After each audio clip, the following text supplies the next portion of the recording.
Hi viewers, good morning. Welcome to our channel Punarvika world. నేను రీసెంట్గా మీకు వీడియో క్లిప్లో కనిపిస్తుంది కదండి, ఈ ప్రోడక్ట్ అయితే తీసుకున్నానండి.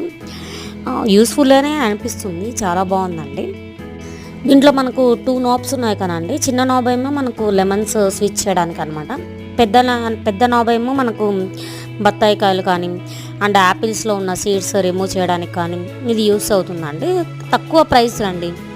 నేను రీసెంట్గా యాదగిరిగుడ్డ వెళ్ళినప్పుడు ట్రైన్లో మనకు పర్చేస్ చేశానమాట. అమ్ముతుండే ట్రైన్లో 20 రూపీస్ అయితే అయిందండి. బట్ డబ్బుల గురించి కాదు కదానండి, యూజ్ అయితే ఉందండి. మీరు వీడియో క్లిప్లో కనిపిస్తుంది కదండి, లెమన్లో మొత్తం వాటర్ కూడా స్విచ్ అయ్యి ఇలా వచ్చేస్తుంది. గింజలు అయితే అస్సలు పడవండి. చాలా బాగుందండి. మన లేడీస్కి అయితే యూస్ఫుల్ అయ్యే ఐటమ్ అండి. వీడియో కనుక మీకు నచ్చినట్లయితే లైక్ చేయండి, సబ్స్క్రైబ్ చేయండి. ఇలాంటి మంచి మంచి వీడియోస్ కోసం మన ఛానల్ పునర్విక అవన్నీ ఫాలో అవుతూ ఉండండి. థ్యాంక్ యూ ఫర్ వాచింగ్ అండి.